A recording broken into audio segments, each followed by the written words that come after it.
discussion on CSR Lens. I'm grateful for all of you to always make time to join our discussions here on this platform. So this is the platform where we have a 360 discussion on corporate social responsibility as well as sustainability. And today we are looking at how we can impact our community through volunteerism. So before we go into the discussion, I'll plead with all of you, for those who have joined us yet, and those who are yet to join us, you can share the link and invite your friends to be part of this discussion so that we can have a fruitful engagement.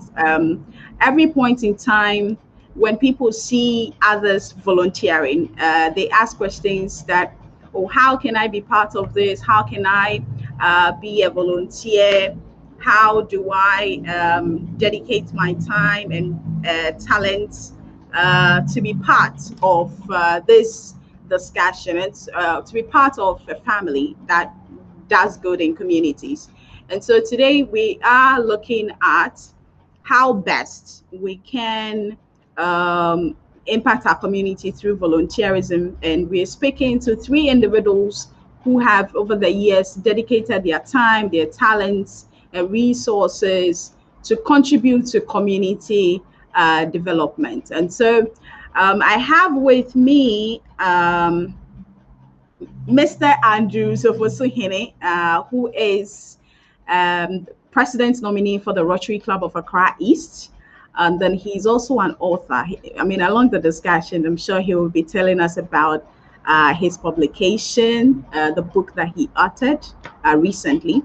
And I'll also have two other people guests to join me in the person of Rotarian Elom Ado, who is also a member of the Rotary Club of Accra East, and also a past president of the Rotary Club of Accra East. And then Elisha Joseph Oririba, Tubu Oririba, who is the immediate past president of the Rotary Club of Accra East. So these are three individuals who have, over the years, like I said or mentioned earlier, who have dedicated their time, their talents, their resources to make good in communities. And so today we are finding out from them how they have been able to do this, what has worked for them, what hasn't worked for them. And we are going to tie in the 10th anniversary celebration of the Rotary Club of Accra East, because last March is when the club turned 30 years. And so we're going to be looking at all these things and see how best we can have a conversation around this. Good afternoon, Andrews, and thank you so much for joining me here on CSR Lens. Thank you very much, Ohinwa. It's a privilege to be here as well. Great. Nice connecting with you. I've been wanting to connect with you for a while now, but you keep dodging me, and I don't know.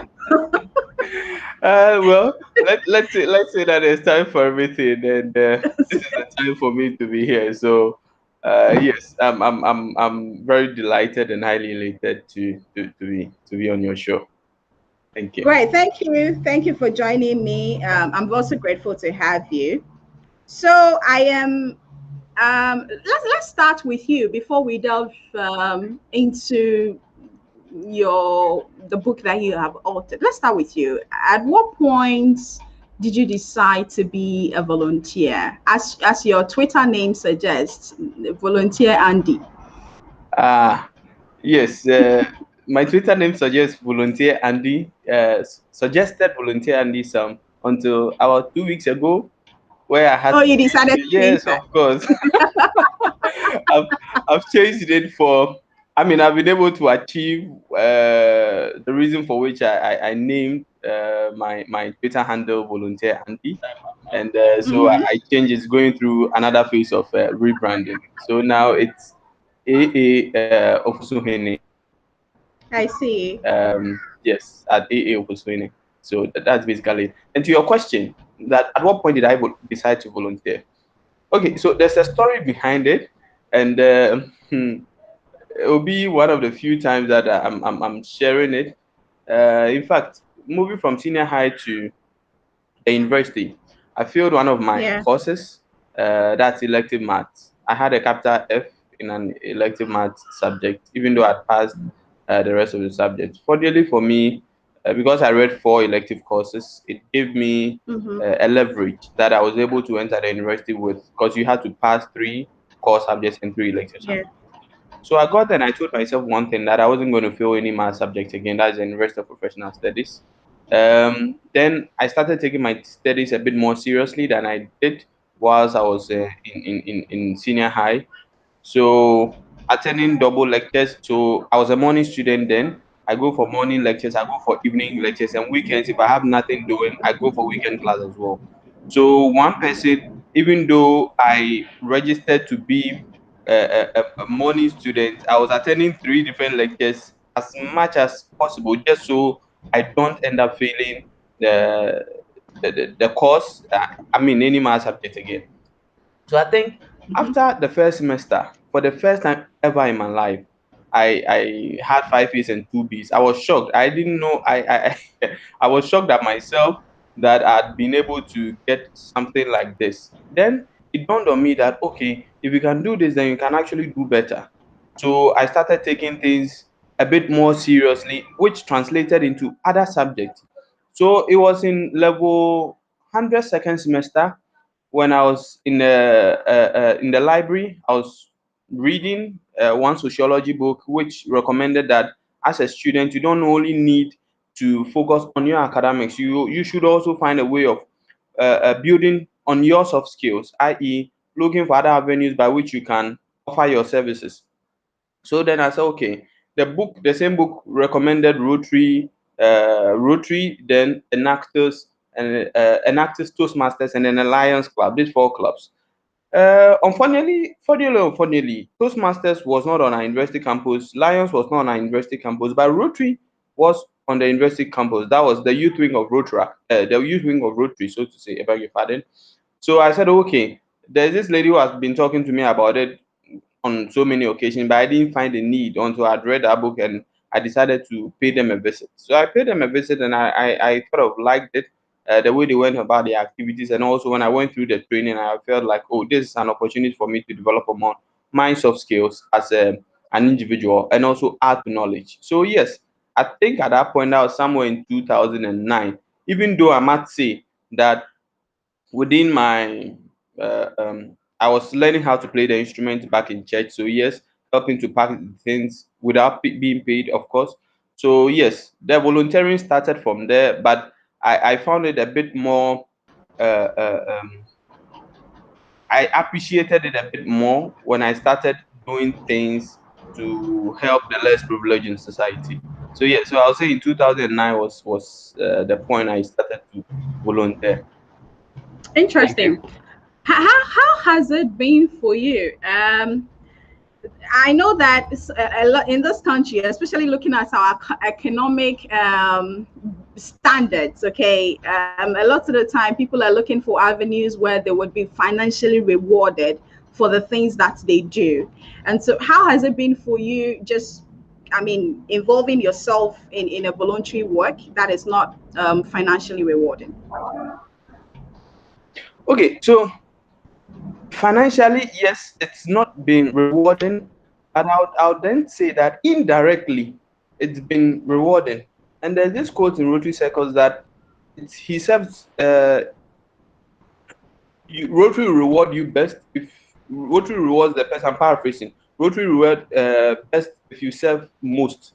So essentially saying to the fact that you don't come into the volunteer circles, that's within Rotary circles, having a preconceived notion of you trying to gain some financial benefit. But of course, once you begin to volunteer your services, people will look at it and they will appreciate it, and they will give you the financial reward that you would get at the end of the day.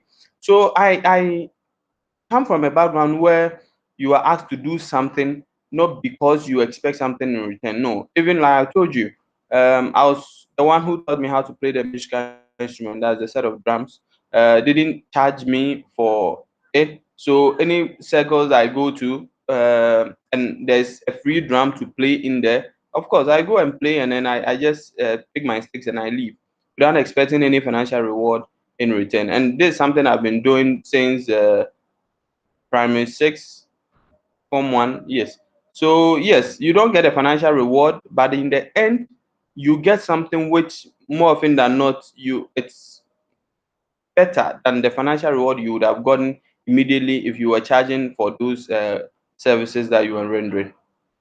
Are you able to give us an example of one of the rewards that has worked for you? I mean, a reward that you had as a result of something you Okay, have done and didn't charge so financially. I mean, a lot, a lot. I remember my very first time I ate. That was actually my first and last time eating at the Mervyn Peak Hotel.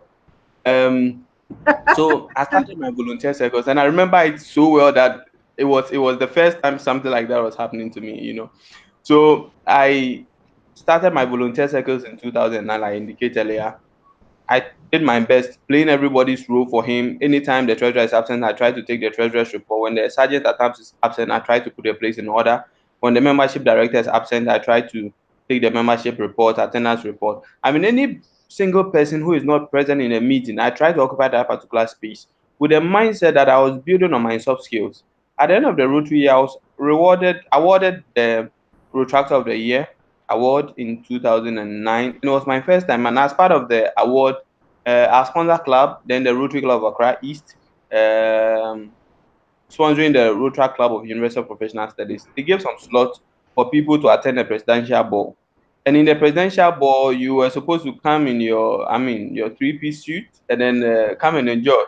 It was a fundraising dinner, and it was at Mervyn Peak Ambassador Hotel. Then it was, I think, one of um, the top-notch hotel in 2009 before Mm-hmm. some of these new hotels came. Came, So yeah, I went there, and then to my surprise, I mean, it was a free event I had attended. So to my left was, I think, Honorable, now the Minister of Communication, Esla. She was sitting by my side. Another person was also sitting by my side. I didn't know who, but Esla, I had a conversation with her and stuff.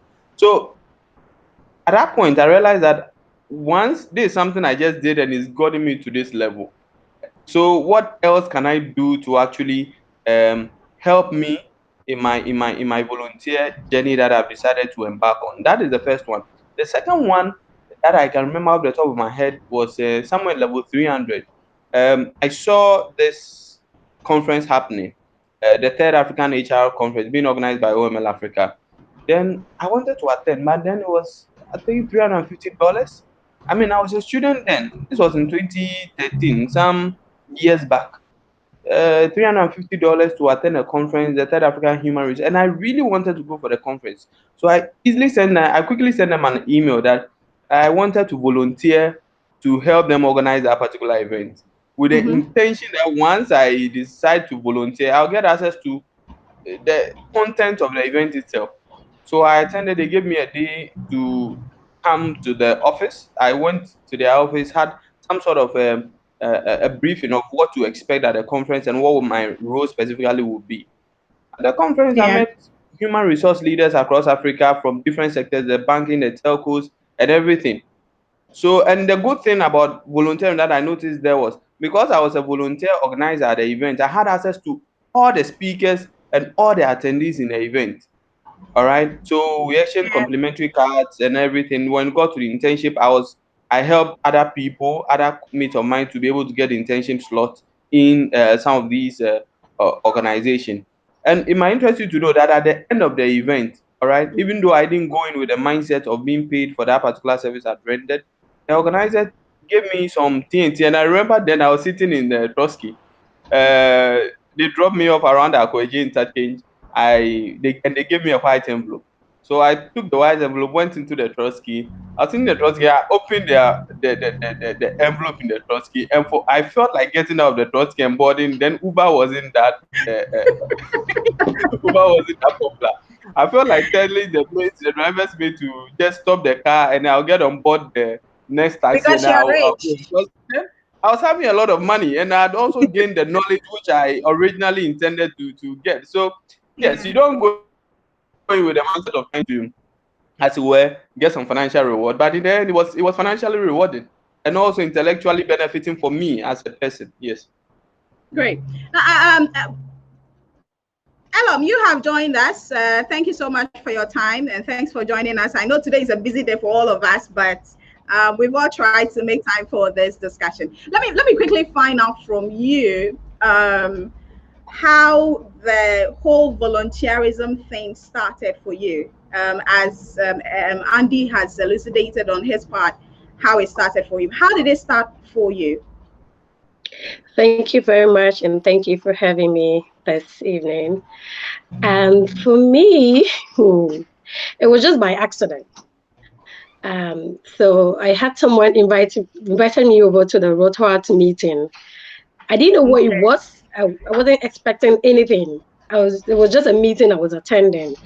And on a regular Monday afternoon, I had no class. It was time for me to sleep. So this guy had to torment me several times for me to attend the meeting. I got to the meeting and there was this group of young women and men singing nursery rhymes. It's like, okay, is that what the whole meeting is about? Okay, so I was like, okay, let me stay on till the end of the meeting. Halfway, I had the president say something about over the weekend, they are going to go to Abri to do to partake in the National Immunization Day. I was like, wait, are you the people that do the polio thing from house to house and all? They said yes, and that's what they will be doing in Abri over the weekend. I was like, okay. A cousin of mine has been participating in this event, and I always love to be part, but I didn't know where to start from and all. So I felt like it was a great opportunity for me to join them over the weekend in Abri to partake in the immunization section. So that's how it started for me, and going around the communities in immunizing the kids and all. I felt a kind of fulfillment, and I decided to stay as a club that provides service to the community. So there are a lot of well, I'd say organizations that do voluntary work. Why did you settle in Rotary? Or, I mean, why did you settle in Rotary, of course, and you've migrated and built yourself to be a Rotarian? Well, I when I was in school, all my life I had been part of just one club or just doing one extra curriculum activity. I was a member of the wildlife club in primary school, GSS, and secondary school. I mean, that was something else far from voluntary and service-based stuff. Rotaract was the first one for me, and I felt glued to it. Number one, and aside going to the communities to give them all the support, I realized that it was a place where young people can be groomed. Personally, I am a very introvert person. I'm not outgoing. I like to mingle with people and all. But I realized through Rotary, I'd made a lot of friends. And my second year as a Rotarata, I was being given the chance to serve on the club admin committee. Yeah, kind of. And my third year in the club, I was membership director. I felt like yes, this is where I want to be. I was someone that was always hiding from responsibilities. I didn't want to do this, even if you want to put me on something. I said, like, I want to be a member. I don't want to be this, and all. But it was the club was full of motivation, and it was then that I decided that I was going to be part of this club because it really helped me to have this self-confidence and all. So it helped me build my leadership skills, and I also developed the spirit for serving other people. And these are one of the main reasons why I stayed on as a Rotaract.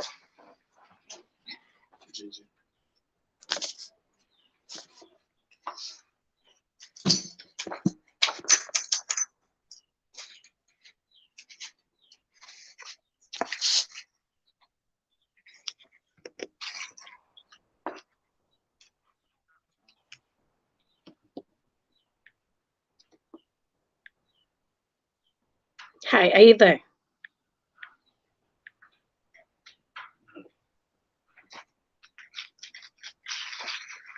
That your growth is one that is a bit what I say all of us admire how you've been able to transition from a campus-based club through to a community-based club, and now even move from Rotaract into Rotary. Now, let's find out, for those who are not Rotarians or who are not Rotaractors, could you please tell us a little bit about what the whole Rotaract fraternity is all about? Andy, if you could quickly touch on that for us. Okay, so is that question to me, Yes, please? that question is to you. Okay, thank you very much, Ohinwa. So, Rotaract basically is a youth wing of Rotary. Okay, until some about a year ago, yes, where it was then a program of Rotary International. Now it's been elevated to a membership type. Don't if you're a non-retractor, don't bother yourself in trying to understand the whole statement. But basically, now being called a retractor is a membership type of the whole Rotary fraternity. So you have a big umbrella, Rotary International. You have Rotarians underneath. You have retractors also underneath, and beneath it, you have somewhere interactors. So interactors are essentially those between the ages of 12 and 18 years. Protractors are those between the ages of 18 and it used to be 30, but now there's no upper age limit. But for the purpose of this discussion, we would relate it to being the youth wing of Rotary. That's where we'll leave it at. And Rotarians are those above, it used to be above the age of 30, but also now there's not been a base to it. So at any age at all that you feel you have the financial muscle and you have the capacity to be a Rotarian, you are free to join. So yes, it's in three segments. Those at the senior high school level, 12 to 18, 18 to 30 years for the purpose of this discussion, and say 30 years till you leave the face of the earth, you can be a Rotarian.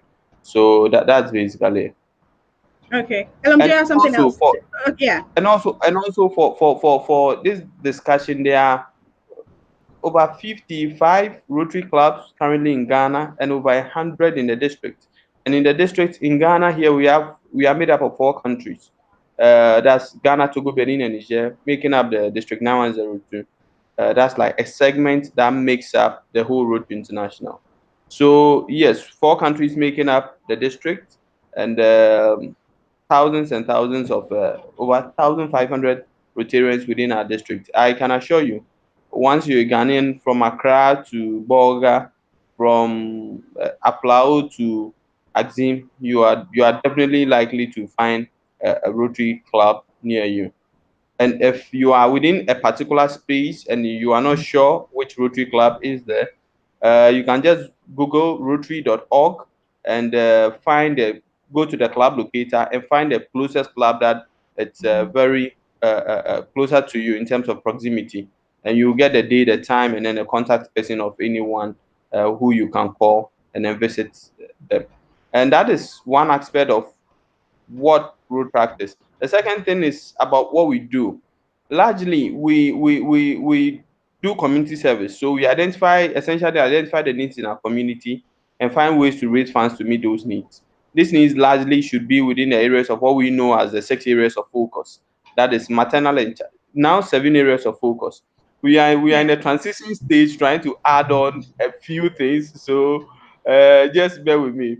It used to be 6 areas of focus, now 7 areas of focus. We have maternal and child health, we have basic education and literacy, we have water and sanitation, we have disease prevention and treatment, you have economic development, peace and conflict resolution, and the last one, protecting the environment. So these 7 areas of focus are the things that whatever funds that we raise as Rotarians, as retractors, or as interactors should go within the 7 areas of focus. And if you look at it closely, you notice that it has something to do with the sustainable development goals as we have it from the United Nations.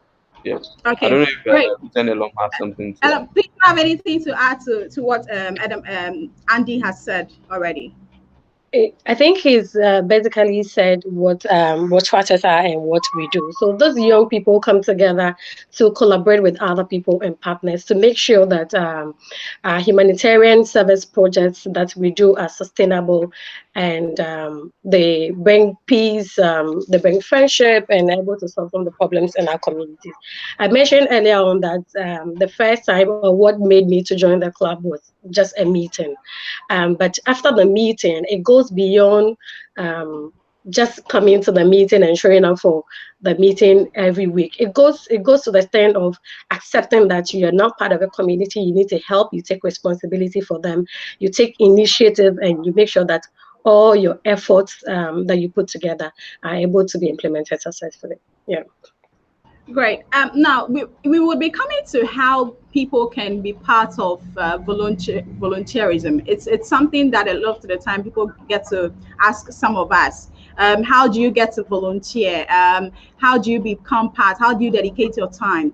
Now let me find out. 10 years of leadership development and community service. I know you have transitioned from being Rotaractors into Rotarians. You are big men and women right now. But then let me find out from both of you.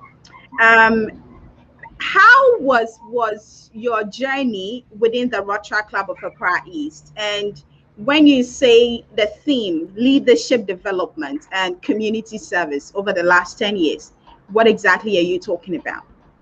Ella, I'll start with you.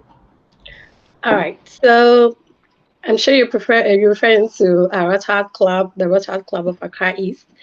It's been awesome. 10 years. Some of us didn't start with the club. I'm not a charter member of the club, but I use this opportunity to say a very big thank you and kudos to all our charter members that held the fort, that created the foundation for us to come and meet and also continue what they have started. 10 years was not easy. It wasn't all rosy, we have to fight through and make things better for ourselves. So we started with some few numbers, dropping off, coming up. We have the problems here and there, just like every other club will have. But through the friendship that we built, through the trainings that we got, through the leadership development, all those things that was encompassed into us, it made us stronger, and that helps us as a club for our community to be felt in our community. So 10 years has not been easy, but we managed to see ourselves through. I see. Andrew. Yeah, so I sat back today, all right, and I asked myself, and when I published the book, I asked myself the same question, that assuming Rotract wasn't part of my journey, how would my life had looked like? You know, and I see this young man, I see myself, I just try to imagine myself without Rotract. I probably would have been an empty person who probably would be able to perform just my duties as I was training in university, and maybe what I've learned on the job. Okay, the consciousness of would not have been embedded in me as an individual. The concept of trying to do something for someone because the person needs it but doesn't have the money to do it for him or herself would not have also be embedded in me. And indeed, these are things that if you are able to build capacity in that field and spend a few CDs to board an Uber to go offer someone a helping hand with his PowerPoint presentation, to get a vehicle and go to that community that needs that borehole to do needs assessment just so your club will be able to understand and appreciate things, is something that I wouldn't have been able to do as an individual. So sitting down here today, looking at myself 10 years after with Rotract, I feel the capacity that I've built as an individual outside my everyday academic work, outside my conference workshops and seminars that I've been attended, which everybody would be able to attend and get a certificate. But the capacity that I've been able to build in the inside of me is something that in monetary terms, it cannot be quantified. So I sit down as a business administration student, but when it comes to project management, I'm able to do it because I've been able to go there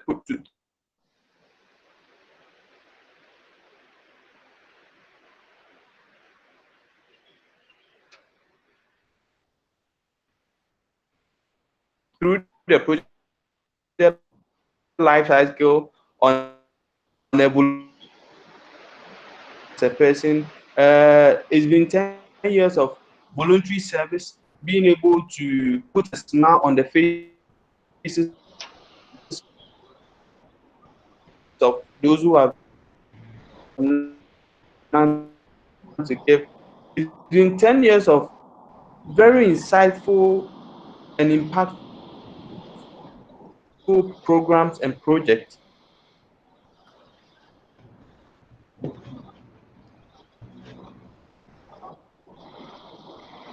All right, I think we're having a bit of internet challenge with Andrews. Now, let me bring you in, Elisha. You have served as the immediate past president of the club. Let me find out from you, Andrew, if you could hold up a little, if you could hold on a little, whilst we get your internet sorted, then you can come in. Now, Elisha, you have joined us. Thank you for your time. Now, tell us, 10 years of leadership development, 10 years of community development. Why did you choose this theme for the 10th anniversary for the Russia Club of Christ?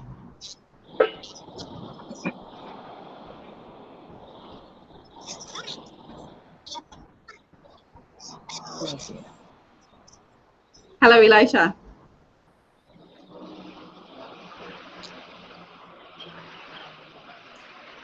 Hi, Elisha, can you hear me, please?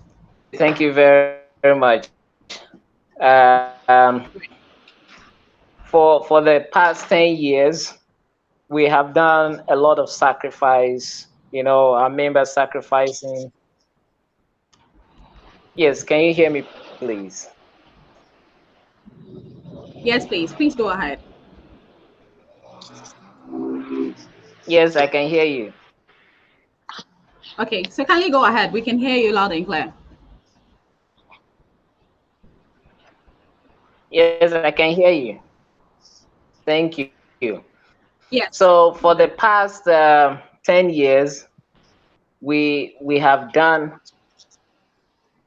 a lot of projects, sacrifice. Our members have sacrificed their time, their talent, their resources, and everything. We thought at this 10th anniversary celebration, just don't only highlight what we the world, what these projects have made us become, or what some of us are becoming because of putting our efforts, our time in executing these projects. And those of us who are involved in leadership in other areas, we want to celebrate ourselves that we're all not only coming together to do projects, but these things are helping us individually stand out in our community.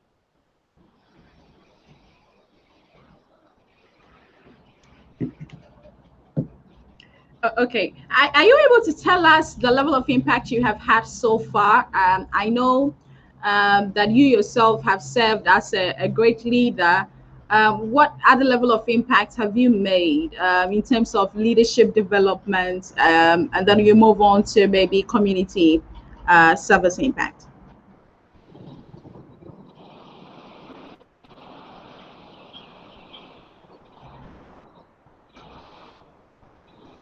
Hello, Elisha. I don't know if you could hear me.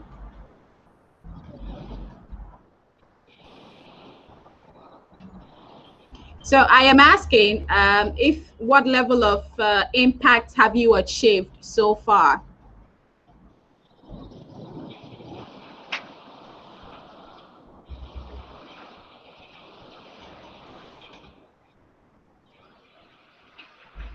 Okay, I think we're having some. He's having some challenges there. Ellen, would you like to speak to that? Well, I bring in Andrews, who has reconnected with us. All right. So I would like to speak on the leadership development, some of the achievements With the level of that impact, I happened. think the number of leaders we have produced without exact. Hello, I think I lost my audio. No, go ahead.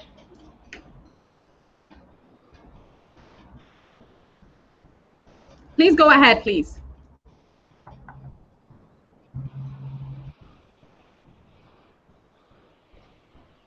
Hello, Elisha.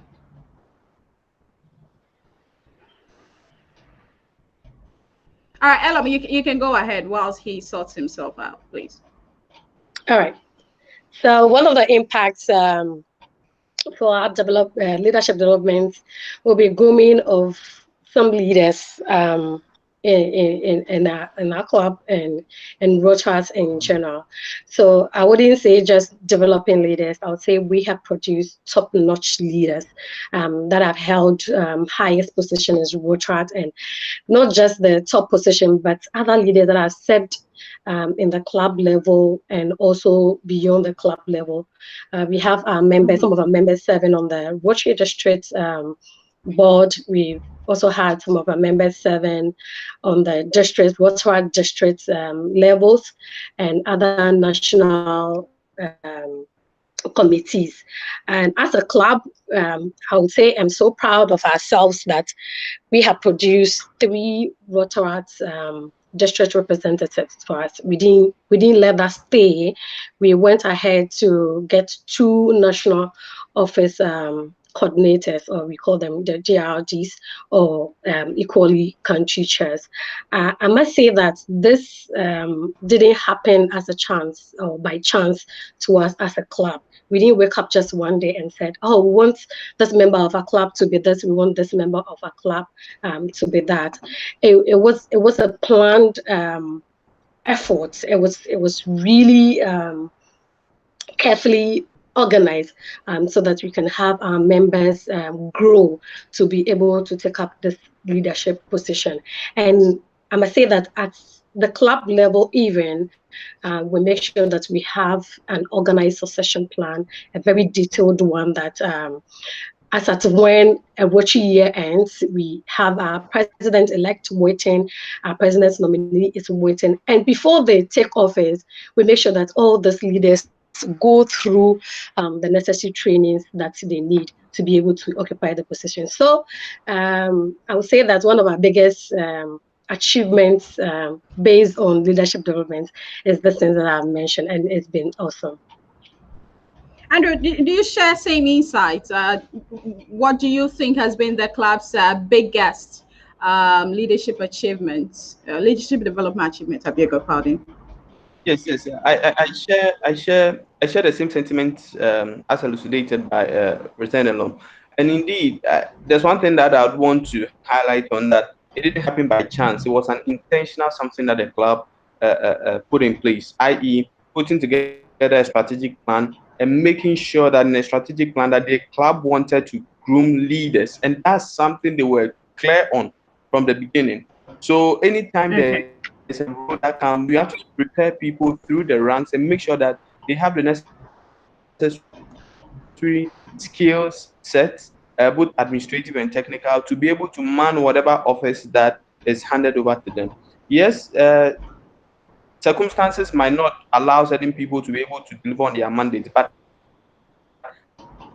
as the club being the structures and environment to make sure that individuals within the club have the necessary skill sets and also surround themselves with the right people to be able to make them better leaders than they were when they came into Rotary. So that's one thing I think has been the biggest strength of the club, and maybe other club can emulate the same. All right.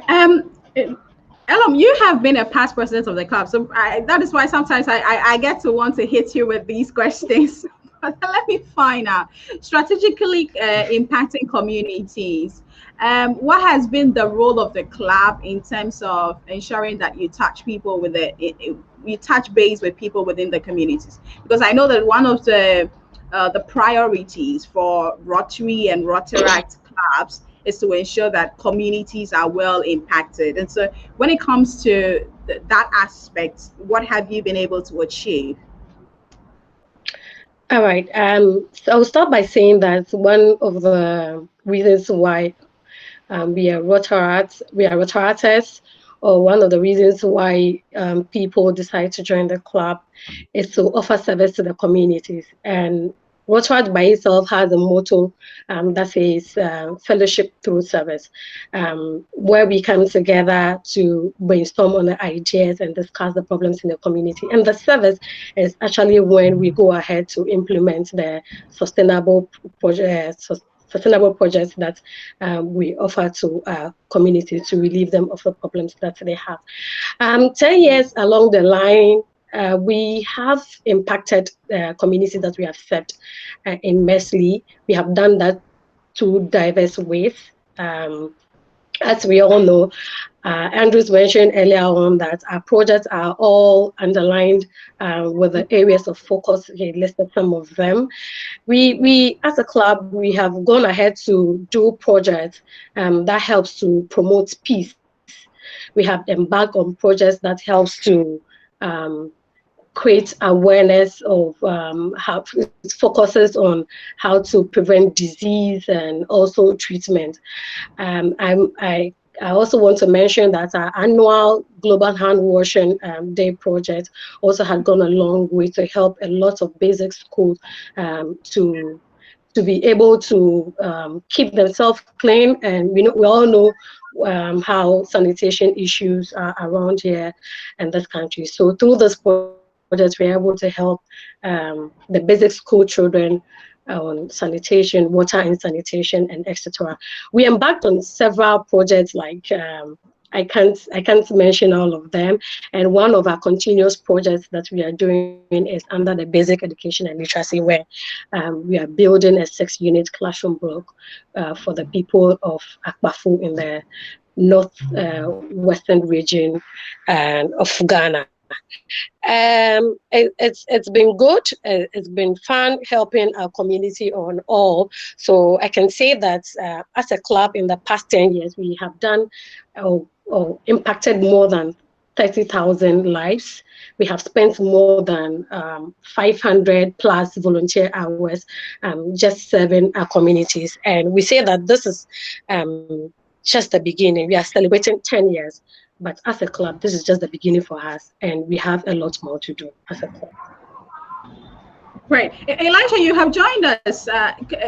Could you throw a bit of light on the level of impact you have had? For you, you are the immediate past president of the club. What level of impact would you say you have been able to achieve within the communities, please? Well, within the community, the level for me say is unfathomable. And when we look at the way these communities have benefited a lot. Taking for example, Akbafu one community that Accra is so much in love with when it comes to project. I mean, it's almost become like a family thing. When you go to that community and you mention Accra is, they already welcome you. They know what we've been doing. They're so happy. Now the school we've been building, it's just a structure. But when you look at in-depthly within the community, we started this project when the community had no building, I mean school building. But we did not just only start the building, we also encouraged the children to go to school. And some time back, we received a report that about 2 students from that city were among the highest grades earners in the national exam that they wrote. And we were all excited and we're rejoicing with them. So that is how we have imparted, especially that community. In other areas, the hand washing project that Rotarian Elon mentioned, I mean, when you go to these schools, some of the signposts we put in their classrooms to remind the kids how to wash their hands. When the coronavirus pandemic came, these persons already are used to these things. All the school did was continuously pointing them to those things so that they continue follow the instruction to wash their hands and remain free of germs to protect themselves against the virus and so forth. So it's something that we really cannot quantify, and I'm glad that it's in that state for us because it builds us more, it gives us the courage to want to continue to do more. Okay, now talking about impacting communities, Andrews, you have authored a book that actually is raising funds for to support your projects in the Akpafo, I beg your pardon. Can you throw a bit of light on this book and what ignited the passion to author this book? Yeah, thank you very much, Ohinwa.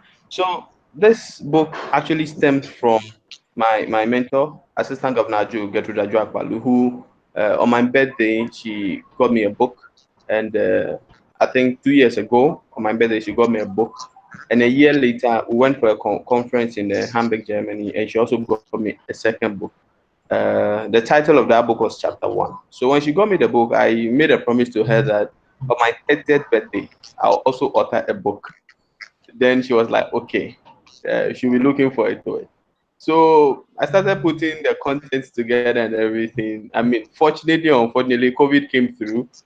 Work actually didn't allow me to develop the content of the book. But when COVID came through, I took advantage of that to Mm-hmm. actually put something together. So I put everything together, went through editing, and I must say a very thank you to yourself, Retract IPP, Elisha, alum, who have been very supportive as far as the launch of the book is concerned. And the book basically, and also by extension, every single person who has donated towards the completion of the 3 units classroom block in Sisri. We want to say a very big thank you to them. And those whose check we are yet to receive, we are on standby to receive them. It's a clarion call to them. Yes. So the book Very basically aims to important. throw light about what road track is and what road track is not. So there are so many misconceptions about rotary road track. So basically trying to let you understand and appreciate what road track is and what road track is not. It also summarizes the existence of what road track clubs exist in our communities or in our institutions to do. So just so to say, in as much as it's a social club, you are in road track for a reason. And if someone is not living up to that reason, i.e., leadership development, professional development, and community service project execution within the 7 areas of focus as I indicated to you. If someone is not living up to that expectation, you should be able to call the person to the order. But until you have knowledge to know what the existence of the club is, you can obviously call the person to order. It further also addresses some general life issues, that is how to successfully execute community service project, what emotional intelligence is about, and mentorship. I mean, how beneficial it is to an individual, and even how to find and relate with our mentors.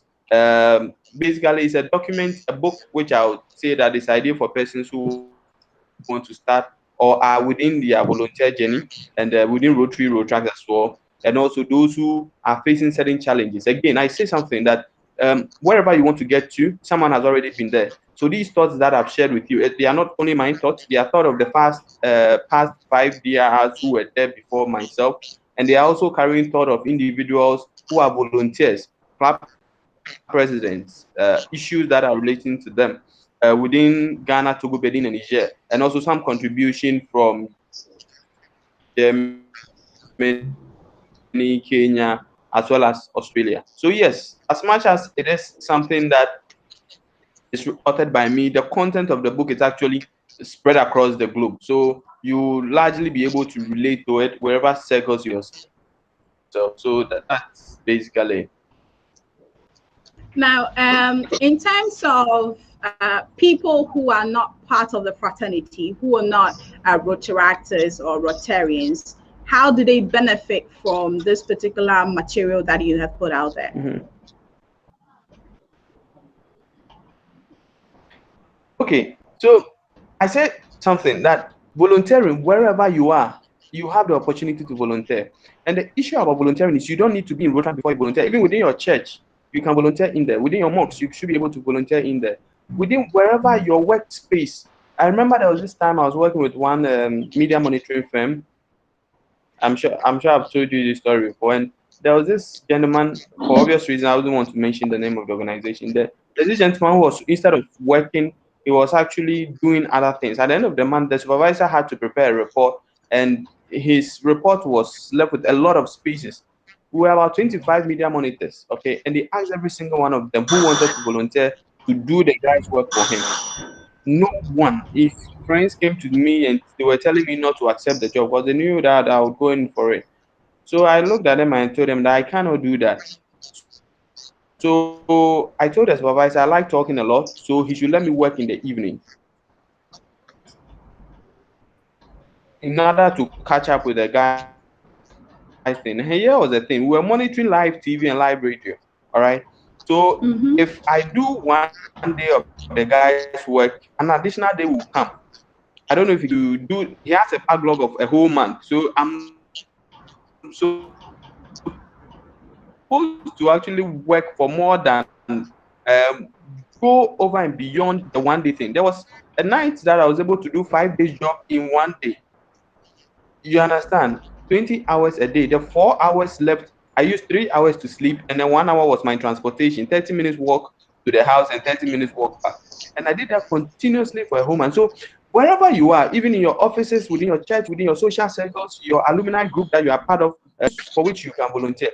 And this thing, the story about volunteering is not only subject to just Rotary or Rotaract, all right?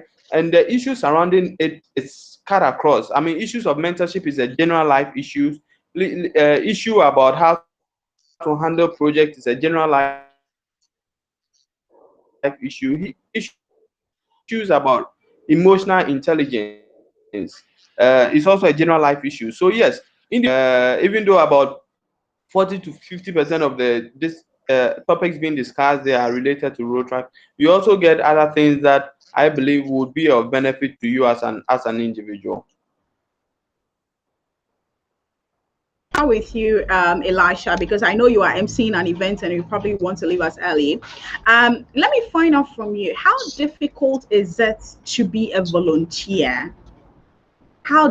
What has the challenge been for you over the period that you have volunteered, your time, your resources, and your talent to participate in community work?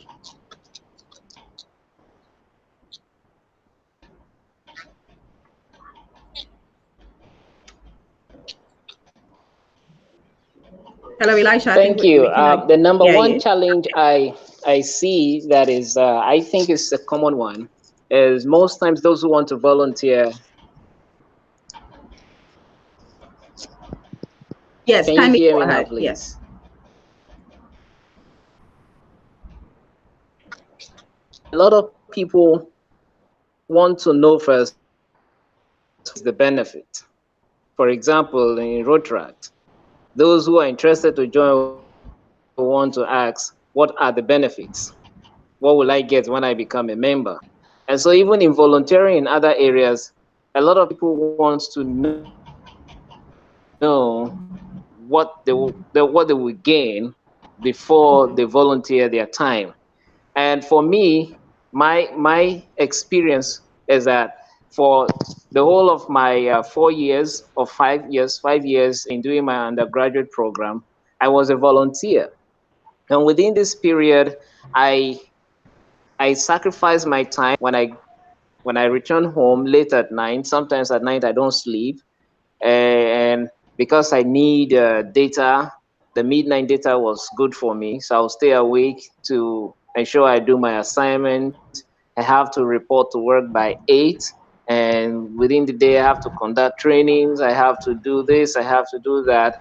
A lot of the people I worked with at that time, They were also volunteers, but they never cared. They never provided the seriousness that was required of them, because to them they felt, okay, I'm waiting for posting, or I'm waiting for this, I'm waiting for that, so let me just use this to pass my time. After all, the facility has internet. I could browse, I could talk, there's a phone, I can make free phone calls and all that. Those are what they are looking at. And so me, who was giving my time and all, it became a difficult thing, because how do I get all these people along to ensure that a project we have been assigned is done? So those are some of Yeah. my challenges, working with people who are expecting something, or who agree to volunteer but are not fully committed to the cause. And so it becomes difficult for you, the other person, who is seeking for that project or for that thing to continue. You have to now start thinking of how to encourage yourself, at the same time to motivate these people to work with you. But because they don't have that in mind in the first place, you ask them to report maybe at a certain time, you won't see them. They will come at their own time, and when you either talk to them about it, they give you the response that, oh, after all, they are not paying me. I know they are not paying you, but you're here. And as long as you're here, let's get the tax done. And so with that effort, I see that I was training myself to develop the ability to work with people, different people. But while they were looking at the fact, because I'm not getting anything, I shouldn't be that serious. Some people even said, is this your father's company? You're taking the whole thing on your head like, something else. So my Yeah. experience with volunteerism is that when you sign up for it, you have to show the commitment whether you're getting anything or not. And most of the time, I receive nothing. I have to sometimes starve myself, sometimes walk some distance so that the remaining transport in my pocket can cover for the other distance I need to cover, and so on and so forth. But at the end of the day, it has made me appreciate more working with people. It has taught me to be creative. It has taught me to be patient. It has taught me to be persevering. It has taught me to be self motivated to go and get the goal I need to achieve. That even if there is no fund or something, as far as the goal is in sight and you keep working at it, you will get it. And I continued and finished my degree. I tell you, a number of those people I work with to date are still thanking me that I continued that effort, or that I put in that effort to work with them at the time. Because the job I was doing, if they were to pay me, I tell you, the years I spent with them, I must have built a house at a Fanko close to my brother. Great. Okay. Now let me find out from you, Andrews. How challenging has it been for you as a volunteer? Hmm. It's no walk in the park. I must say. I must be very honest with you. It's no walk in the park. If you get some good support system, and support system, it can be friends, it can be family, it can be mentors, and you don't volunteer within that space, that time that you have to volunteer, you might not probably be able to do it at any time. Difficulty, yes. I remember there's a chapter in my book, A Volunteer's Journey Through Roadtrack, which has been captured, when the volunteer is cash strapped and needs to continue. And I agree with Rotrata Elisha. There was at this point in my volunteer circles, it wasn't even within uh, Rotary circles, Rotary Rotrack circles. Then dispatch wasn't something. Dispatch had then started. This was in 2014. Dispatch company, they said for every letter they delivered, they were going to charge then 5 cities. This was in 2014. 5 cities in 2014. Then I told the CEO that no, I don't see the need. So you should give the letters to me, 200 letters to 200 different companies. Now, just imagine, I start my work at 8 o'clock, all right? And I say this without a shred of doubt that every single high rising building we have here in Accra, I have climbed from first floor to the last floor. Name it, and I'll tell you. Every single high-rising building. Some you go 17th floor, the World Trade Center, where the UB, I think Fidelity or UBA, the NAT, where you have companies. I have climbed. And the interesting thing, you finish delivering the letters that week, and you realize that your shoe is spoiled because you one just a you walk, and your shoes will be the one suffering for it. You get to the lecture hall and you start dozing off, all in the name of volunteering. And there was this time I got to the lecture hall and I realized that, I mean, there was nothing in my pocket. I'd actually used my own money to buy foodstuffs whilst I was within in the name of volunteering. But all in all, still get people coming to you, calling you and bringing you money when you least expect it. So yes, I agree. It's not a walk in the park, but if you have the support system, if you have Mhm. the family, if you have the friends to push you on, to give you that little morale to carry on with it, then you should take advantage of it. One day you'll be also be on.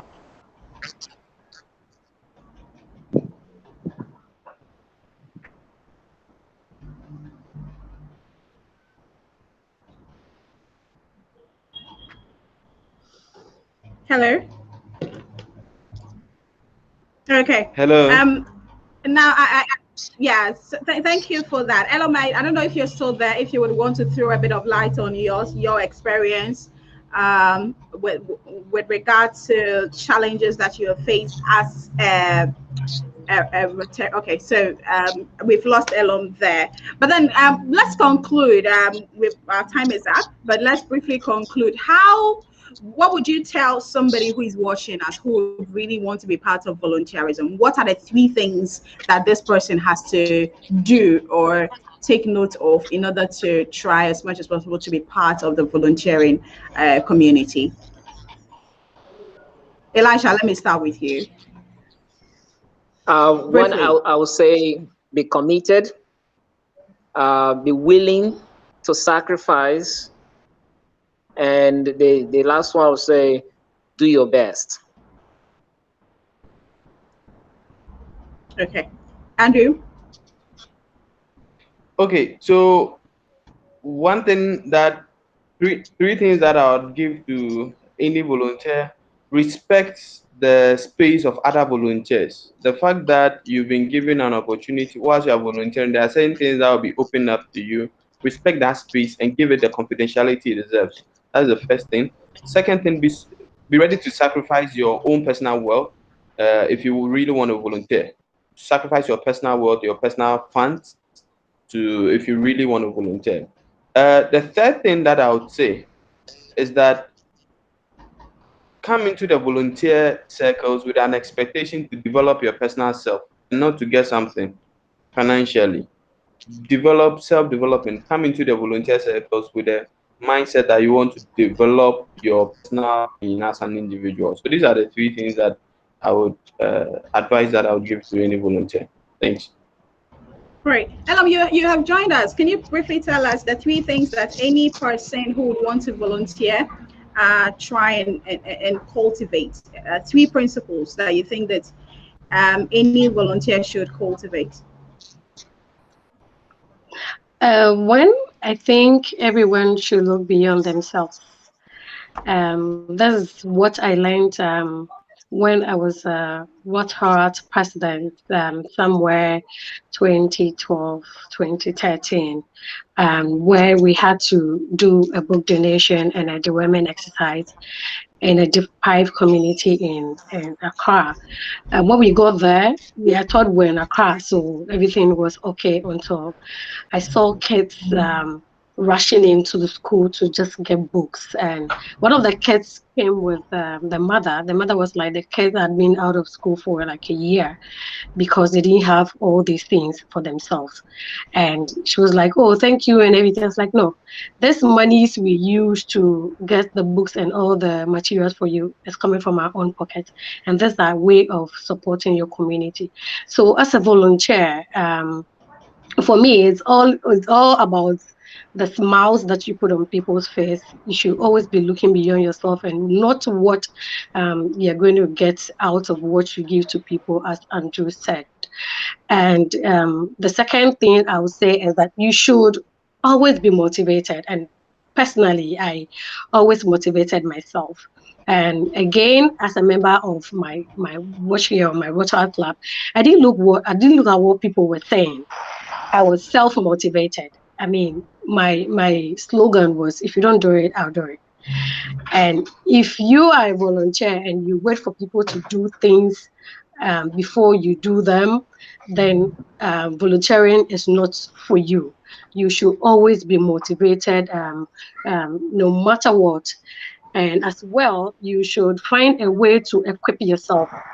This is something you're doing and no one is paying you. You need to get things done right anyways. So you should able to equip yourself right. And Rotary as an international organization have not left us just to operate or just to lead our lives as Rotarators or Rotarians just anyhow.